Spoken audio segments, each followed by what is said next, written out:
I hope you're ready for a doubleheader today, Chopper, because we've got a World Series champ, episode 41, and a Super Bowl champ, episode 42. We're going back to back. You ready, baby?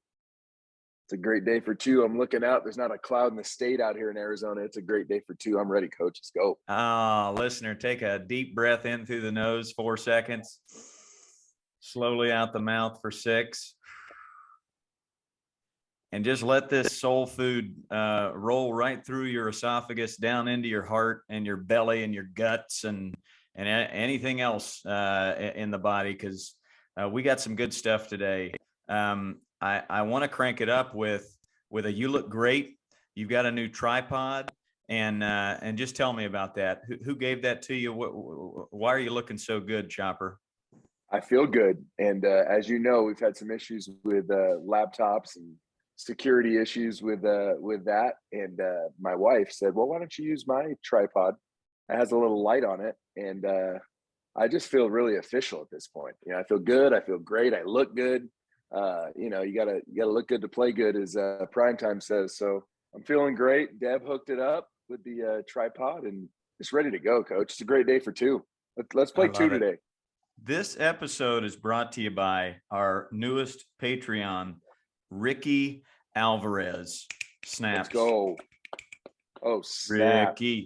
Let's go, Ricky. Another new name coming in on the Patreon. So Pels, another bit of snaps for you. And we've got a Justin B. The episodes today are brought to you by Justin B. and Pels Law and Ricky Alvarez. So let's give him an attaboy on 3. 1, 2, 3. Attaboy. Thank you for your support, guys. Our first guest is going to jump on here in about 5-10 minutes, and he's number 7 for the Chicago Cubs right now. He's a catcher, just completed 10 years of big league service, which Chopper, that's a real deal. World Series champ. He's an all-star. He's a Silver Slugger, and he was the first major leaguer from Brazil. Yeah. And his name's Yan Gomes. And man, oh man, you talk about well-respected in this industry. What have you heard about our guest for today, Chopper? Yeah, consummate pro. He's reliable. He's a great teammate. And that's how you get 10 years in the league. He nothing but respect. I've never heard a bad thing about Yan Gomes. And I'm really excited to meet him and talk to him about my boy Chris Jimenez. They were teammates in Cleveland for that World Series run they had. It's going to be fun. I'm excited, really excited to talk to Mr. Gomes. There's something about a catcher, and he's caught the likes of Scherzer and Strasburg, Kluber. He's had teammates like Zim and Swish, who's going to be on this pod pretty soon. I want to talk to him about Juan Soto, Trey Turner, Francisco Lindor, J-Ram. Just talk shop. He's got 3 kids. So I think down the road, he's going to be coaching those kids, and want to talk to him about his goals as a dad coach. And I think that brings me to our topic before the guest comes on, which is kind of a sour punch to the gut for me this week. I had 3 emails from 3 different people about, the epidemic, the toxic stuff that's seeped into youth sports. And it's why we started this podcast. It's why we do what we do, Chopper, to try and fix it, to try and fix all the negativity and the yelling and the narcissism and closed-mindedness. But I thought we'd start with these 3 stories and just have you, Chopper. I'll pose a question to you. What should these parents do? We'll start with a mom in a undisclosed location. Had to drop out of Little League.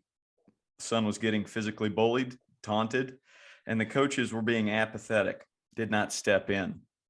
And that word apathy, when you notice a kid on your team is not being treated fairly, that really got me. That hits me right in the heart. So, Chopper, what should this parent do when they notice their kids being taunted or treated unfairly, and the players on that team are being bullies, and the coach is being apathetic? And what's your advice?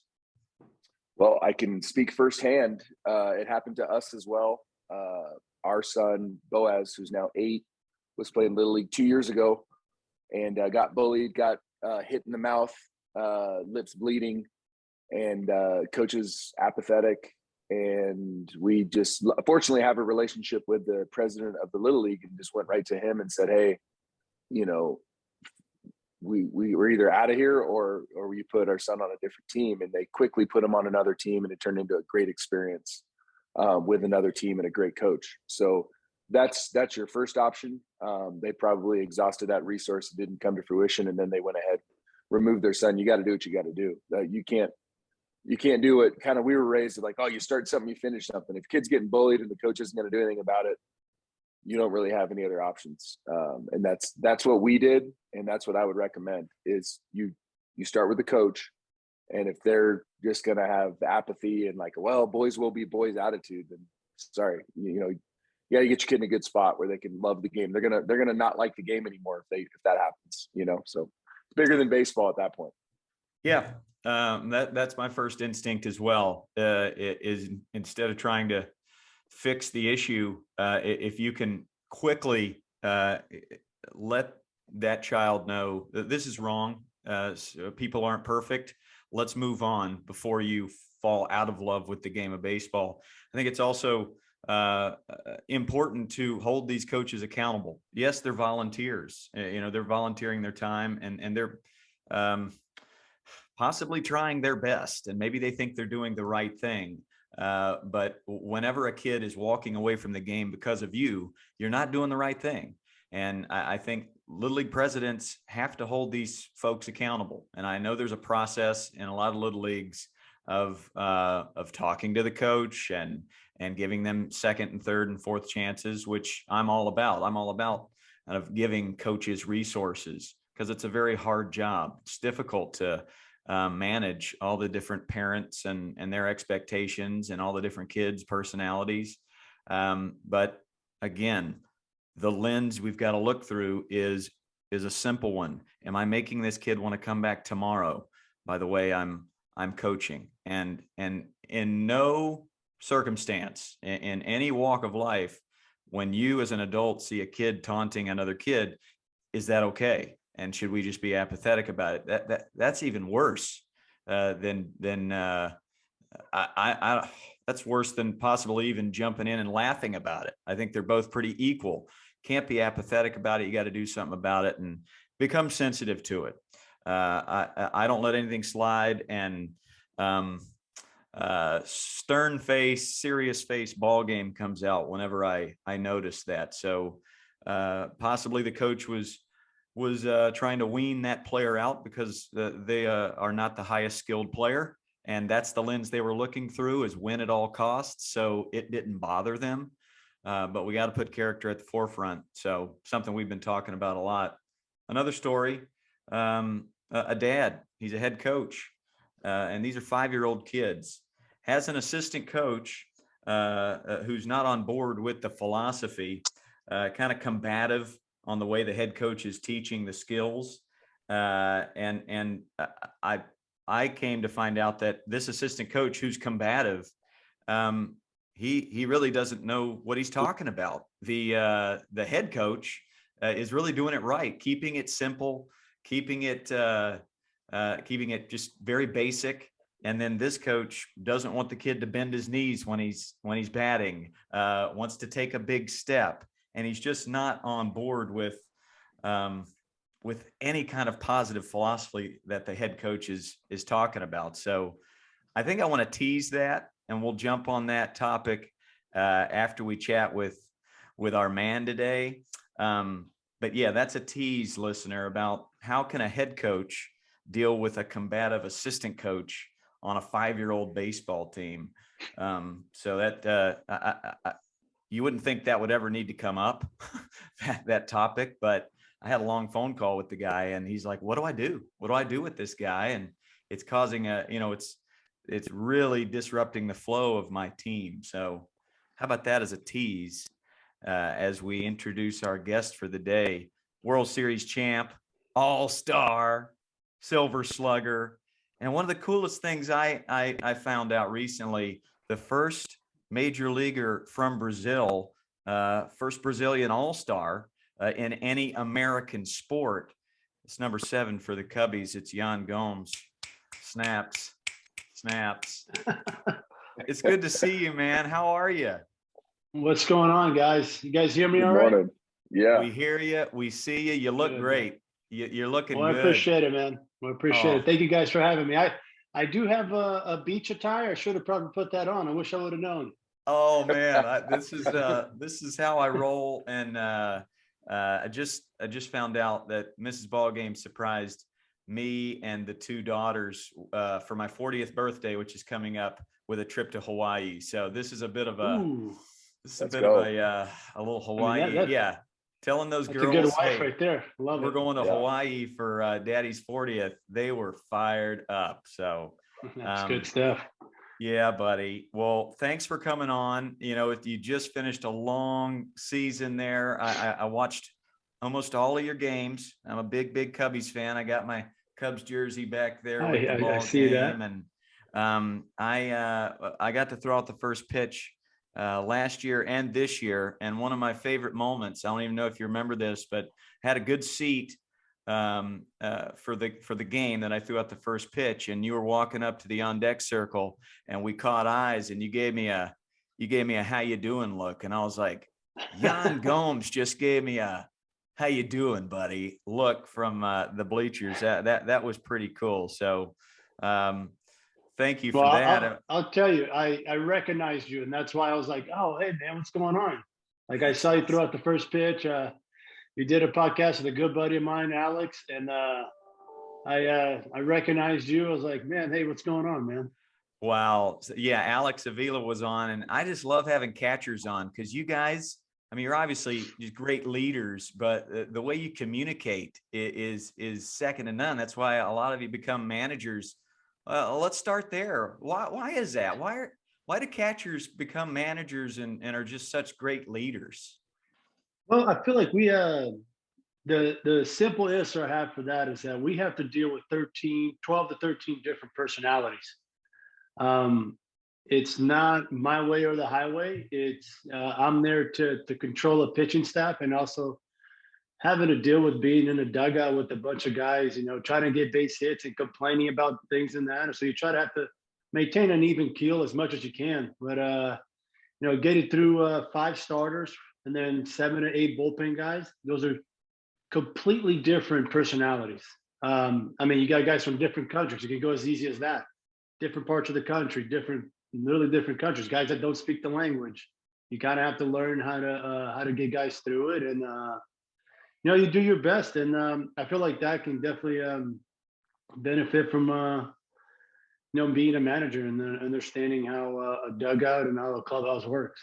No doubt about it. I've heard a lot of players say, I mean, the best managers, like a Tito, who is a manager for you in Cleveland, they just know how to communicate with their players and make them feel good in a high leverage moment. Why is Tito leading this team into the playoffs? What was your favorite thing about one of my favorite managers? Tito does a tremendous job of knowing when to put his foot down, and at the same time just letting us police ourselves. We had a very close-knit group in Cleveland at the time that I was there, and I'll be honest, we had no business making the playoffs as many times as we did, but he made us truly believe in ourselves that we were good, and a lot of us ended up having good careers, long careers. And I just feel like the culture that was being built there was led for sure by Tito, and then it made us believe in ourselves, and it let us like really lead ourselves into it. Yeah, just seems like a guy that'll empower anybody in a big moment. Exactly. Jan, I want you to meet my buddy Chad Chop. He's a minor leaguer. for years, and he was in the Giants and Dodgers organization, throwing BP and hitting fungos, and he was a video coordinator. But I want you guys to meet, and Chopper, you throw out your first question. Good morning, Yan. I got a question for you. One of my guys with the Dodgers in 2019 was Chris Jimenez. So Jimmy, I want to hear about Jimmy, because he's a legend. So give me something about Jimmy. You guys were teammates in Cleveland. I think Jimmy and I we were teammates multiple times. Let's go. I'm trying to first of all, Jimmy is unbelievable. I loved him. Like, there's a reason why that guy was always wanted everywhere. He could fill in great roles when he needed to. And, guys just love to have him in the clubhouse, love to have him in the dugout. He was always cheering us on. He was there in 2016 during our World Series run. I love Jimmy, man. Like, he was a big, strong guy. I loved bouncing ideas off of him. And we definitely had a lot of good conversations in the times we played. So the question I have for you here, I'll kick it back to Coach Ballgame. We've been talking a lot lately about being a fountain, right? When you come into a clubhouse or a situation, like, you can be a drain or you can be a fountain. You can bring good energy, or you can kind of suck the life out of your teammates. Who was the most impactful fountain that you encountered in the big leagues? And you can name a few if you want to, but that guy that when you saw them or when they walked into the clubhouse, you knew it was going to be a good vibe, and they were just going to bring this positive energy. And what do you got for me? Who's a couple fountains? So, I can start it like really fresh from this year. And I think a lot of us with the Cubs will say Wade Miley is just a guy. I don't know if you guys have met him before. He's just a guy that brings a lot of like loose energy. That's the kind of guy I am as well.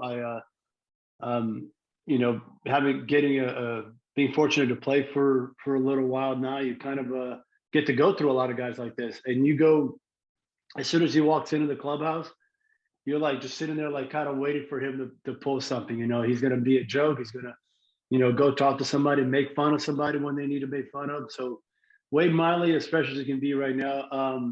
One of the first guys for me was Justin Masterson. He was in one of my first couple of years. We played a couple of years in Cleveland together. And that guy just brought good energy. Like, he was just as even keeled as it could be. He was just a happy dude.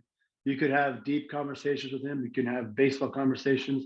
You could have just what am I doing, man? Like help me out here. Nick Swisher was also another guy.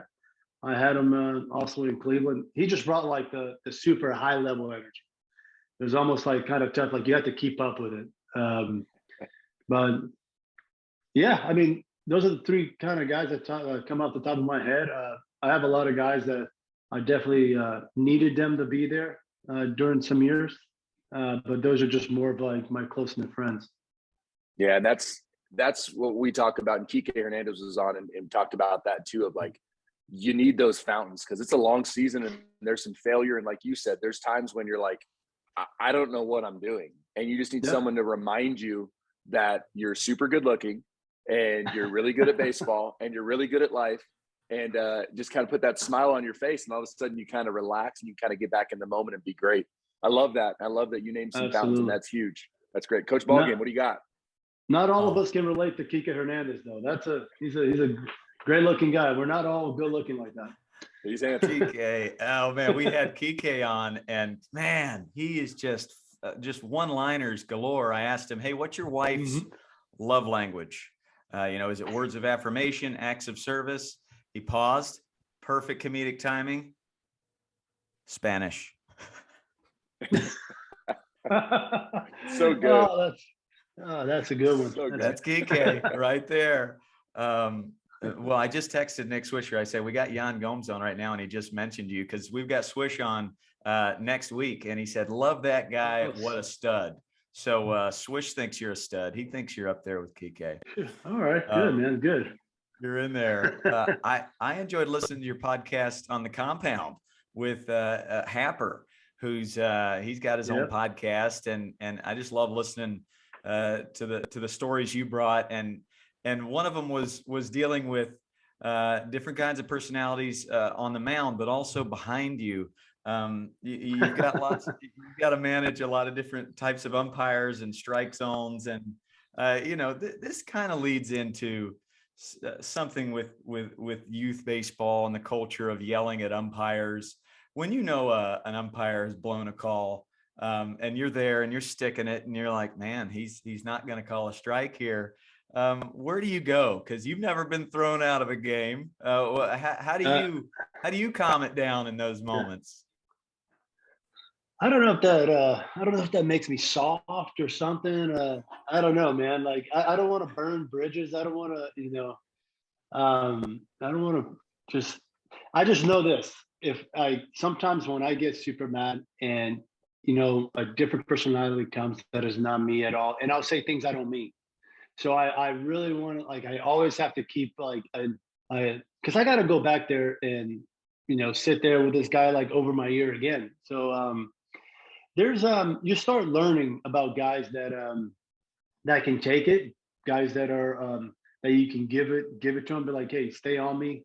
He's running that ball back or whatever it is, like, or hey man, like I'll give you a better look. Is there another angle that I can get down there and just let you, see the pitch better?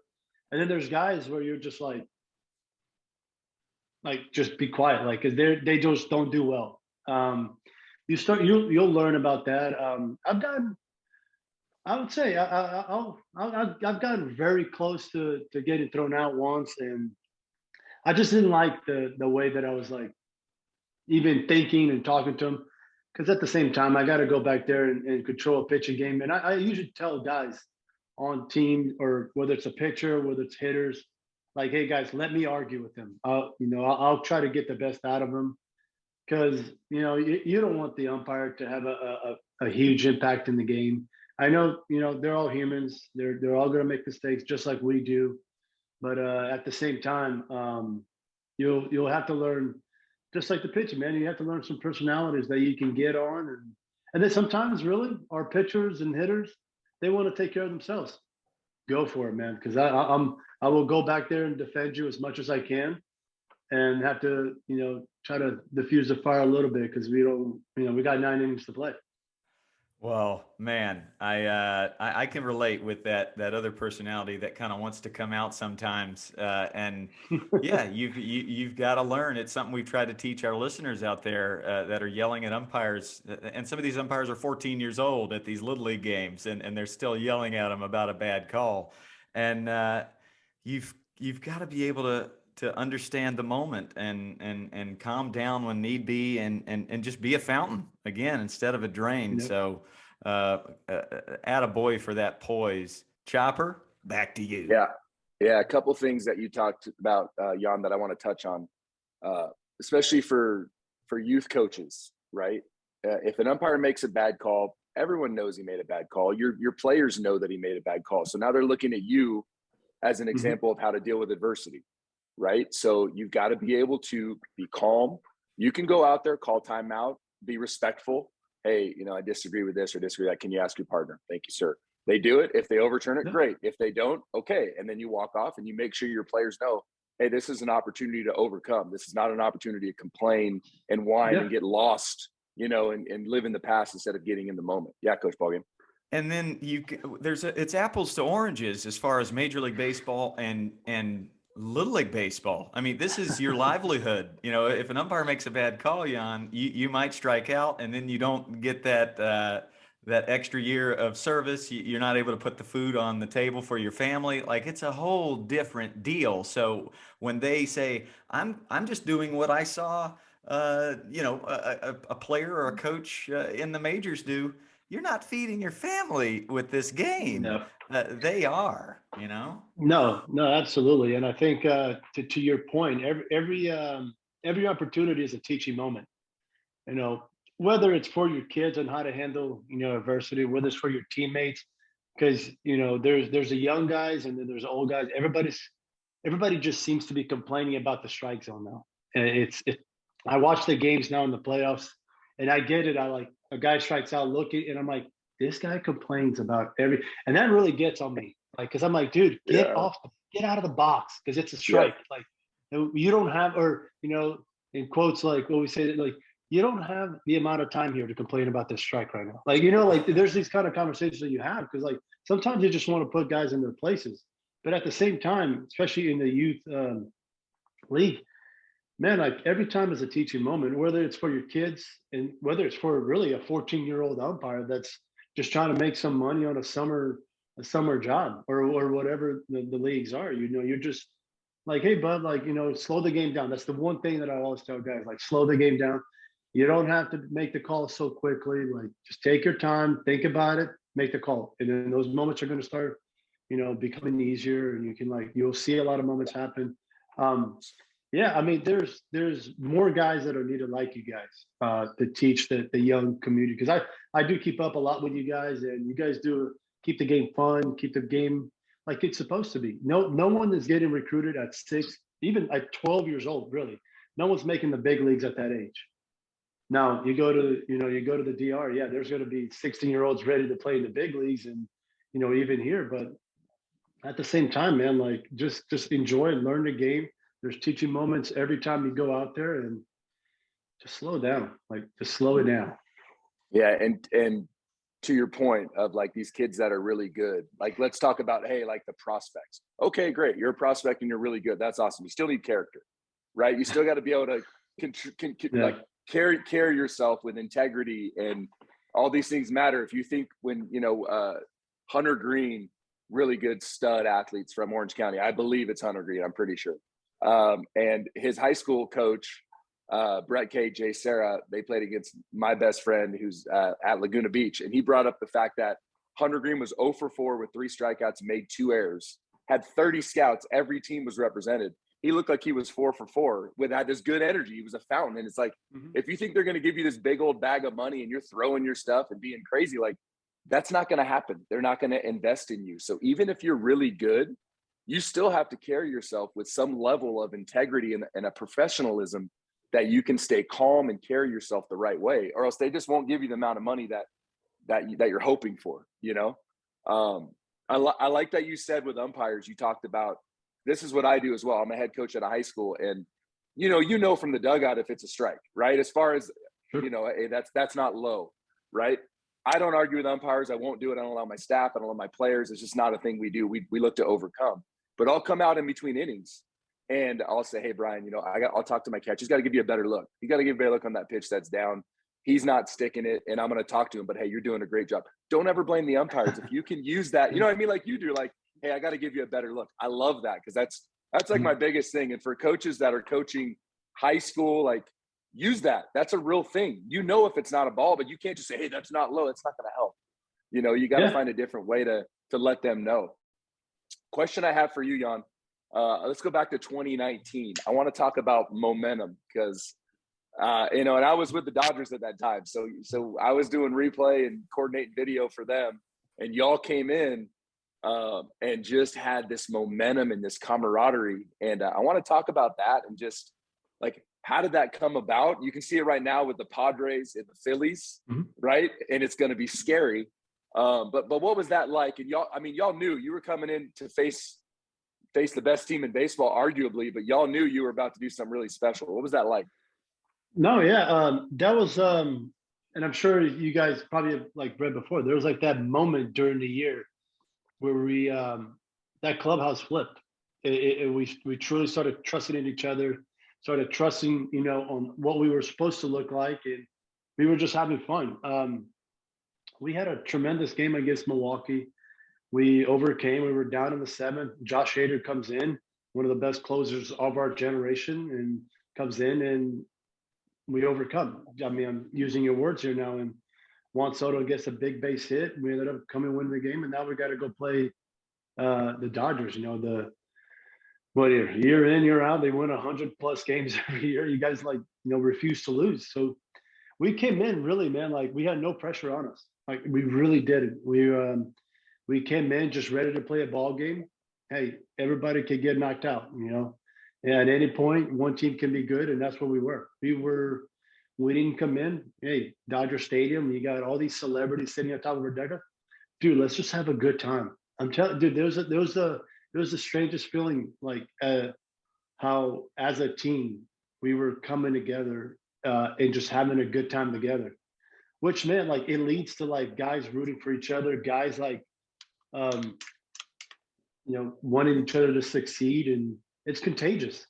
You want to talk about momentum, like momentum is created by like, one guy trusted each other. We can do like the pass in the rope. Like that's a big I think saying that guys using. Um we were down, I think we were down a bunch of those games and we came back. And there's always these moments as they go throughout the playoffs where we all just start looking at each other. It's like it's about to happen. Yeah. And you know, like unfortunately, Kershaw is one of my favorite guys to watch pitch. He's done it at the best level. He comes in the game, game 5, and Tony Rendon comes up and hits a homer, and we're like looking at each other. We're like, "Here he goes! Like, get it together because it's about to happen." Juan Soto goes back to back, tie ball game. We're like, "We're in! Like, dude, we're gonna win this now." And then the game keeps going, and we're like, "Just wait, man! Like somebody's gonna get on, and somebody's gonna get it done." It was just it's a really hard thing to explain, but if you were in that dugout, even if like I'm telling you, dude, like video guy, like just MLB guys were like, holy crap, it's about to happen. Like these guys feel it. It was just that was that whole series, that whole playoffs. It was we were that's the closest I've ever. That was my first year in DC too, man. Like, and I still to this day would say like that's the close knit group I've ever been around. And it was Hey, like Bob, success, but before that too. Bob Henley, that was my manager in 2005. Hen's the best. Dude, one of the funniest guys. I mean, talk about a guy that has the one-liners and knows what to say at the right time. But that was the thing, man. Like we had everyone from top to bottom. Like no one was safe. Everyone was, in everybody's like line of fire. So if you're doing something dumb, somebody's gonna get on you. But it was like out of love, and that was the biggest thing with that team. Everything was out of love and out of construction. We're not trying to bring anybody down.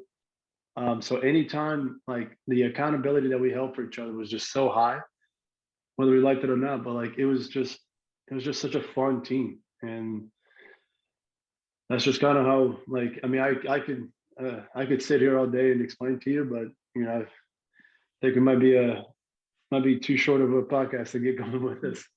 So there's a couple huge things that you said there that, and you're right. You can't just like magically go, we're gonna be awesome and have momentum. No, but there's some keys, right? One thing that you said, you guys, it was rooted in love and respect. So there was accountability, but there was still this underlying, or even like in the forefront, like, hey, I know my teammate loves me, my coach loves me, and they respect me. They're gonna hold me accountable, but it's through love and respect, right? So if you're setting a culture, set that first. Accountability, love, and respect. And then you touched on the fact that when that clubhouse flipped, y'all stopped worrying about yourselves, right? You all of a sudden it was like, hey, I'm gonna have my guys back. And you guys had this momentum of like, hey, dude, like I'm gonna come in here selfless. I'm ready to serve. I'm ready to do whatever it takes to help us win a ball game today. And then all of a sudden it got fun really quick. So I think players get mixed up in that sometimes of like, hey, I got it. Like Coach Ballgame said, I gotta have X, Y, and Z to happen so I can have X, Y, and Z in my life. And there's some power in that's true. Like we're not going to sit here and say that's not, but some of these most special, and I've got 2 World Series rings. I got 2014 with the Giants. I've got 2020 with the Dodgers. And both of those clubs, there was this selfless vibe. And there was this vibe of like, watch, here we go. Oh, here it comes. Oh, watch this. I mean, that Giants club, shoot, the Nationals were the best team at that point, right? In 2014. Came in, 18 inning ball game. Brandon Belt hits the homer. But yeah, it's that vibe. But 2 things you said, you guys had accountability. There was a love for each other and a respect. And then you guys weren't worried about yourselves. And that's when all of a sudden you got blessed. I love it. Coach Ballgame. That's good. That is just food, man. I kind of get lost sometimes just listening to you guys talk, and I forget that I'm a host. But I wanted to throw 3 quick ones at you, and just you can just fireball if it's one name, if it's 2, just a couple of teammates that are on your Mount Rushmore. How about the smartest teammate that you can recall? Smartest teammate in Just in baseball sense, of course, right? Let's go. Yeah, let's go baseball. So there's always one guy that I always relied on. I would say Michael Brantley. He's probably going to be on a lot of my answers here. So he was a guy that no matter what was going on, I could always turn to him, and he just had the right answers. Funniest, and we can call that craziest teammate. Carlos Carrasco. Oh, Cookie. Once you get in there, I have a plethora of videos that I probably am not allowed to show that he just sends to just get a kick and a laugh out of everybody, and he does it every time. Brandon Belt talked about that on the podcast. He's got these text threads and he thrives on them because, you've got these threads and these pictures and GIFs that just keep it light when you're 0-8, or 0 for 20, and you need that guy. Exactly. Kindest. Who's the most kind teammate? Kindest. Oh, wow.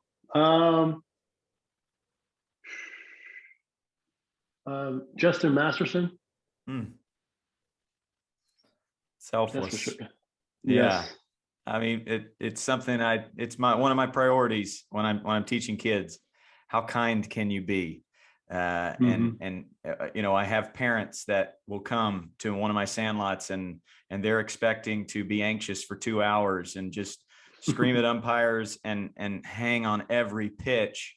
Meanwhile, these kids they're fist bumping each other on different teams when somebody gets out and they're saying, hey, get them next time, just exuding this kindness, and it changes a community. It changes the way parents hang out with their kids when they go home. It really is important. So I'm a big Roberto Clemente guy, and I'm always talking kindness.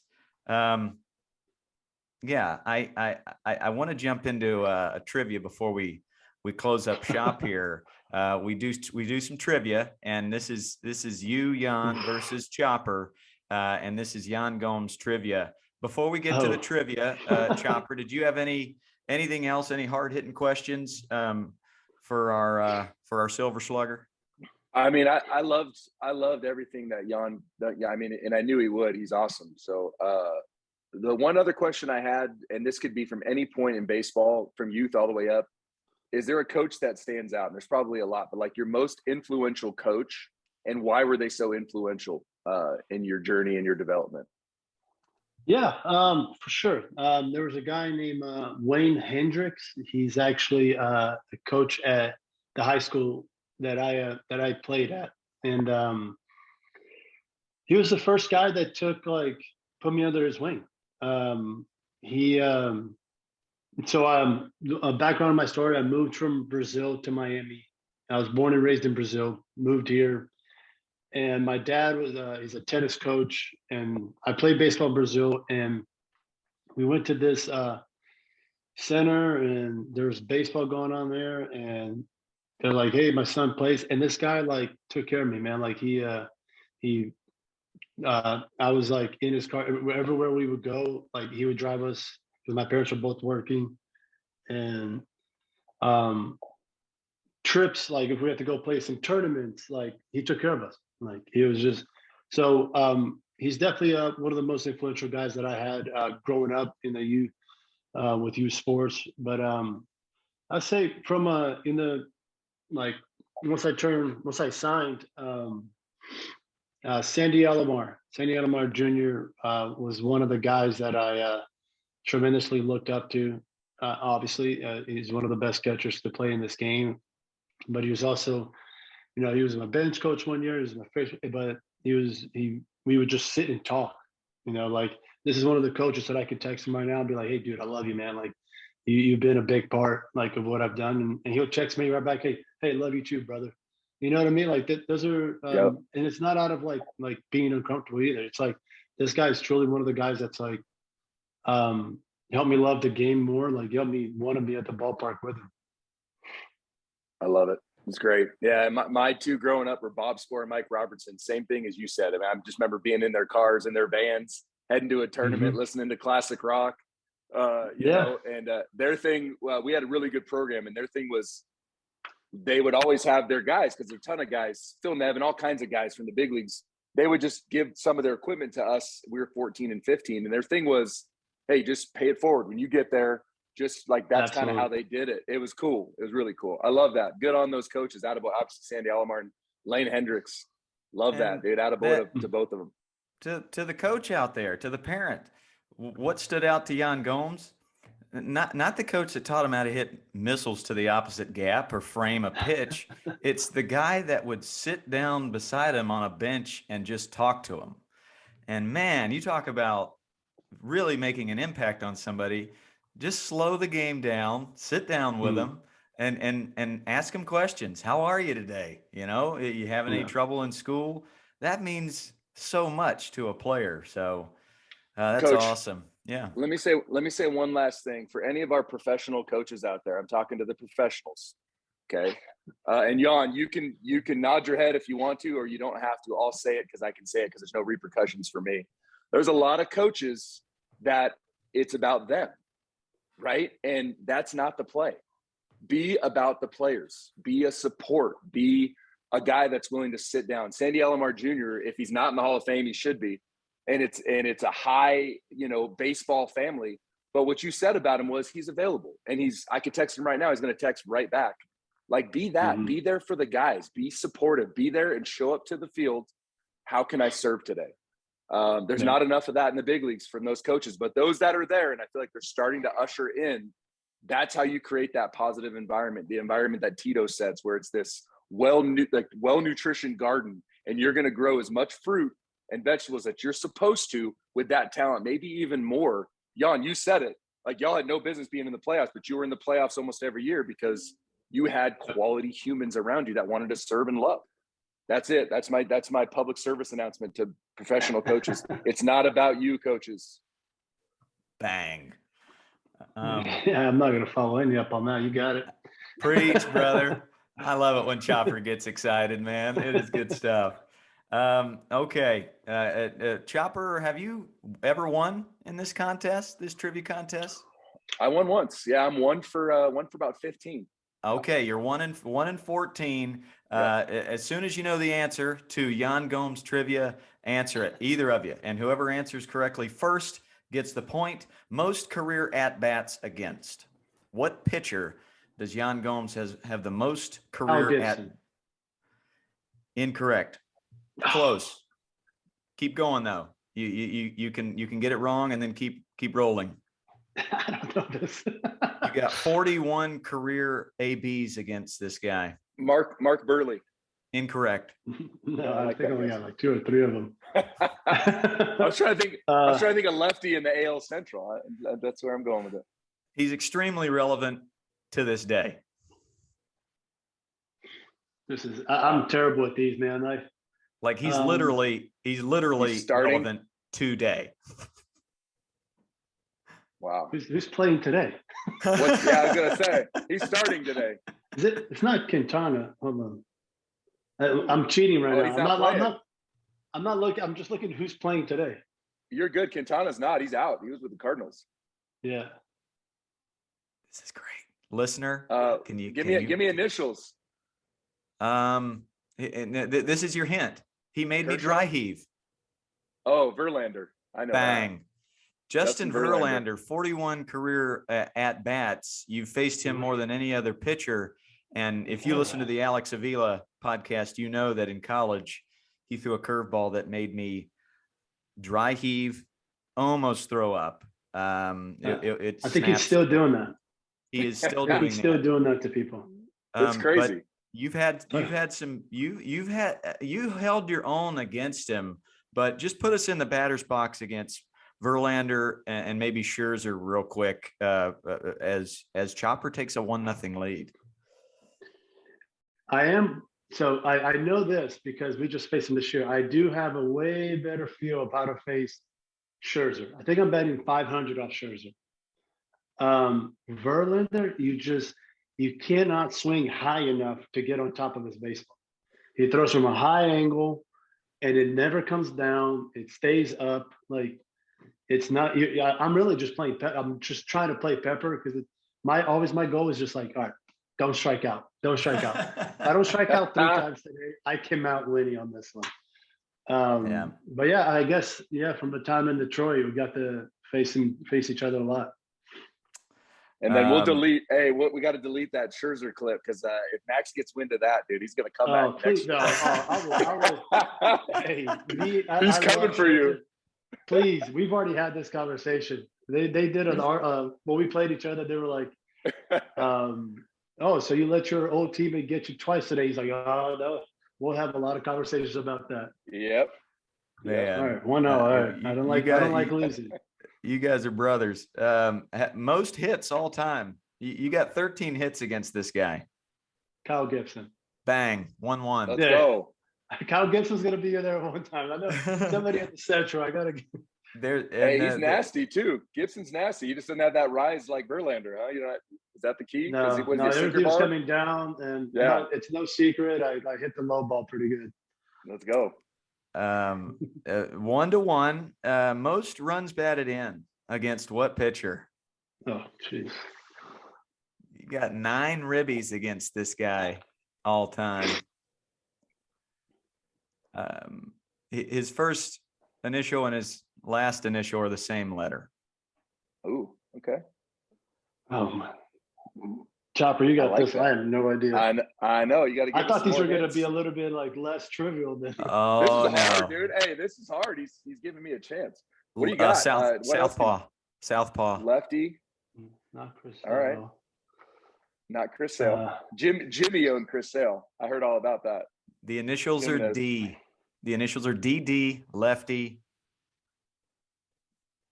All right. AL Central. Danny Duffy, Royals. Bang. Danny Duffy, correct. Let's go. That's true. Only because I hit a grand slam off of him. There it is. Hey, Danny Duffy's a good human too, Coach. We had him with the Dodgers last couple of years.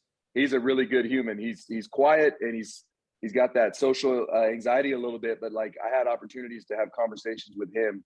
And a really selfless, good quality dude, man. Danny Duffy's good people. Sounds like a good pod interview.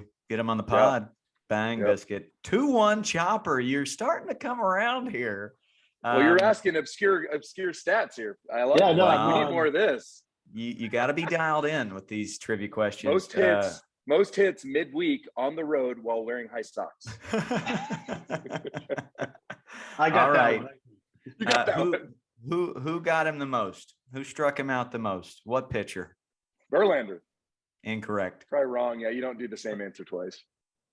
Jose Quintana. Correct. 2 to 2. Okay. Absolutely owns me. Guy What's he terrified me. Interesting. No, it's one of those things, man. Like I have good at bats against him until I get the 2 strikes. Like it doesn't go forward; it goes backwards the whole time. Yeah. Like I'm up there, I'll grind down like 7-8 pitch at bats, and then I'm like, let's go. They double bounces one, and then I'll swing at it. I'm like, It's just in your head at this point. Well, this is for all the marbles. This is the last question. Tie game 2-2. He's got 125 career bombs. What count does he have the most bombs? Ambush. You won. Let's go. Big ambusher. I ambushed the answer. Like I said, man, once the count gets deeper and I get to 2 strikes, I don't. You look at my numbers, I don't walk. So 21 bombs on an 0-0 count. Really? So hopefully I should start doing that more often. I got Ambush City. Hopefully the NL Central, the other NL Central pitchers don't see this podcast, or they won't throw that heater down the middle. Hey, with the amount of analytics, there's no hiding that anymore. You're not hiding that. Yeah, they know that. They know it. Good on you, Chopper. Got to give it to you. Yan, man, thanks I know you got kids. You got a busy off season ahead, just being a parent. So thanks for coming on for a few minutes. Thank you guys, man. being I our appreciate you, guest. man. I love what Absolutely, you brought. guys. I love what you brought to our team. You know, I'm a lifelong Cubbies fan here, and just the leadership and the wisdom, and it just really it meant a lot to a Cubs fan here. So, No, love it. thank you guys, man. I truly love what you guys do. I do listen to your podcast. I watch you guys on Instagram. Like it's a really cool thing, and and more of it needs to be done. The young generation needs more guys like you. Well, Thank you. whenever you want to get a sandlot going in your neck of the woods, just let me know. I'll fly over and we'll get it going. Absolutely, man. Well, hey guys, Appreciate thank you. you guys for having me, man. Really Have a nice great day. to Appreciate chat. you. Nice to All meet right. you. Thanks, John. That's awesome. There it is. Great. Yan Gomes. And how cool is that? I text Swish because he just let me know he's in for next week. So we got a double dipper again next week with Nick Let's go. Swisher and the owner of the Savannah Bananas. How cool is that? So That's awesome. Two double headers in a row. But what? Yeah, I mean, what a guy! Maybe one of my favorites. Just to slow the game down. Great teammate to have, Yan Gomes. What did you take from that interview? Yeah, man, I loved what he talked about with the Nationals because when that clubhouse flipped, it was it was because the environment flipped and the guys put themselves in the back burner and put their teammates in the front. And as coaches, like that's what you try to preach, right? And there's a firsthand account of like that's what switched it was everyone saying they tried it their own way and they were bad. They were 19-38 or something crazy. It was difficult with a ton of talent. And then all of a sudden they said, all right, I'm going to stop worrying about me and my stats and I'm going to try it a different way. And then they won the World Series. It's pretty cool. Boom. Well, I teased a question to you prior to the interview. Great interview with Yan Gomes. So fun, so good. But we talked about a mom who had to leave their little league team because of an apathetic coach, not able to deal with bullies in a productive way. And then we've got this head coach of a 5-year-old team who's really got this this assistant coach who's kind of sucking the positive energy out and continually to the point of, I'm not going to listen and we're not going to abide by what you're teaching as far as the skills of hitting, which seems kind of crazy at the age of 5. Like you should be teaching him love of play and character. But what do you do as a head coach of basically a T-ball team when you've got an assistant coach, I don't know, doing something like that? So it's challenging, right? Because it's very hard to find volunteers. That's a thing, right? And I haven't done it at the T-ball level. I've done it at the high school level where I set expectations for my coaches. We have a meeting before the players are part of the equation. And it's like, hey, these are my expectations. These are why they're my expectations. And it's really more about character. It's really more about, we never disagree in front of the kids. If you have a thing that you want to say or disagree, we do that behind closed doors, and then we come out as a united front. If kids can sense it, if they sense that fracture at the top, the whole thing won't work. It'll be a house of cards. So you got to have expectations, realistic ones set. Now, that's a high school team. Now let's go to a T-ball team. Very hard to find volunteers, right? So do the same thing before the kids are a part of the equation, or before a practice, before your very first practice. These are my expectations. These are why. And if you don't like that, then thank you for being willing to coach, but it's not you, it's me. You got to go. I had to let go of a coach last year after the first game of the year. We won our first game of the year and I had to relieve my pitching coach of his duties. You know what I mean? So it's like, who does that? Who gets rid of a coach after a win? I mean, you got to do what you got to do if it's not fitting the culture.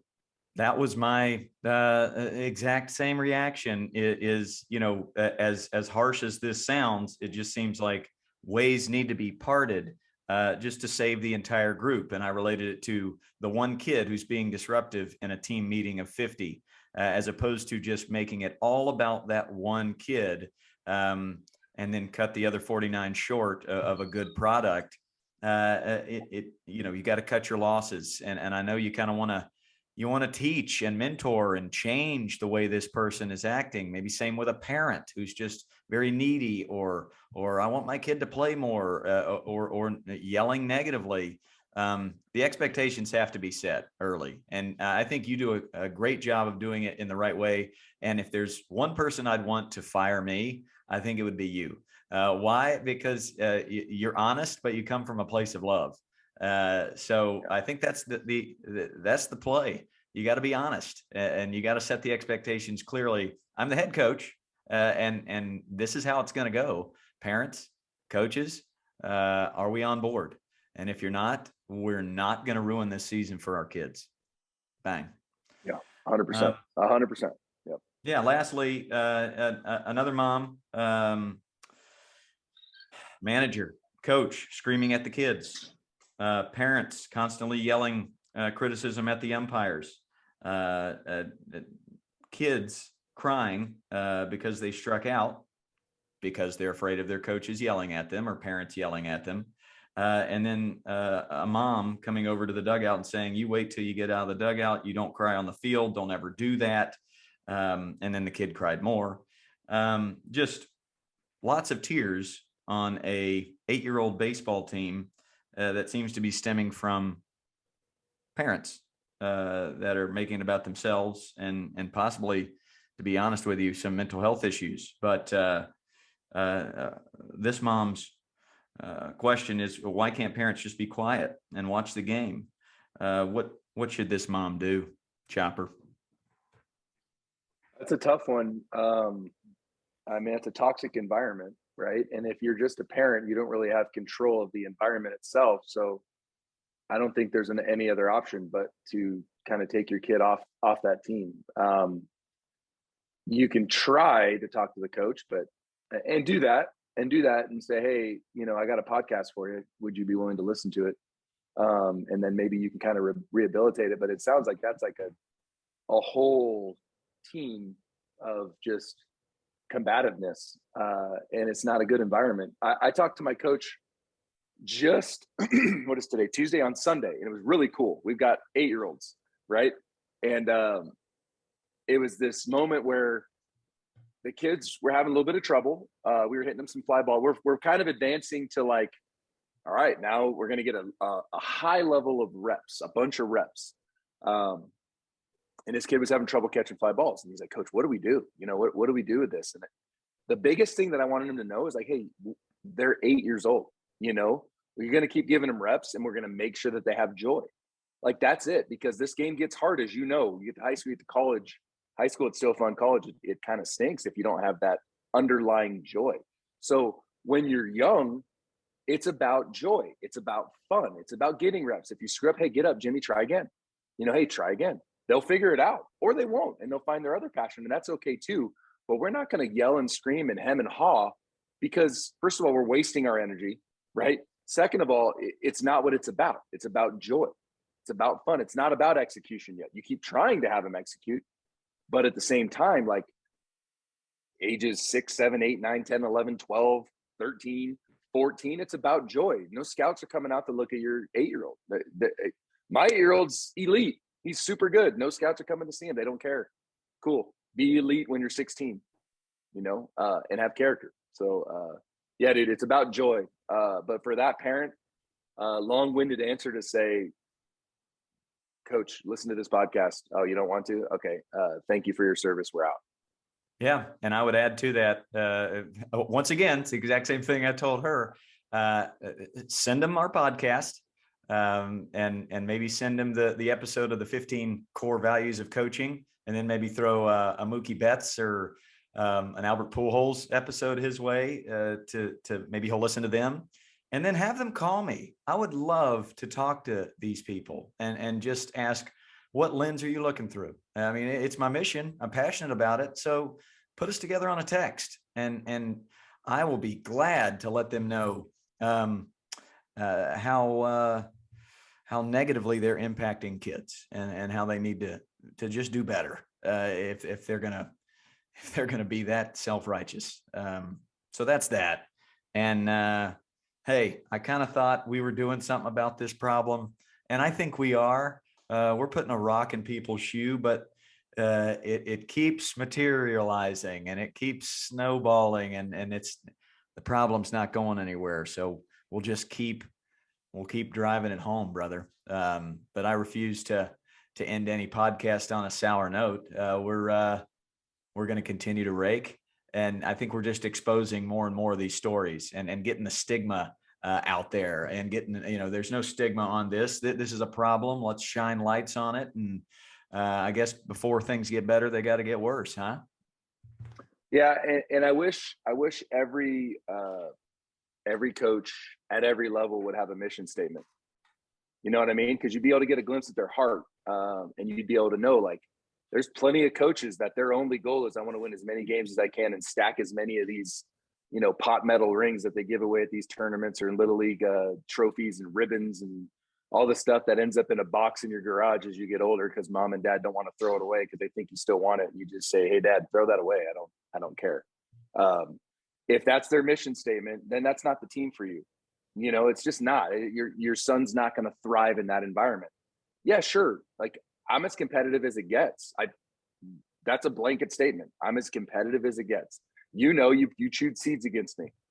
We don't have to go to the tape, but it was a boat race, and you're competitive as all get out too, but like time and a place, like create competitive drills and practice. Great. Have them compete. I have layers of competition in my program. It's built in. I think there's power in that. But at the end of the day, it comes back to, I want these kids to know that they're fearfully and wonderfully made, that their joy is detached from their results in the field, that we're going to love them no matter what.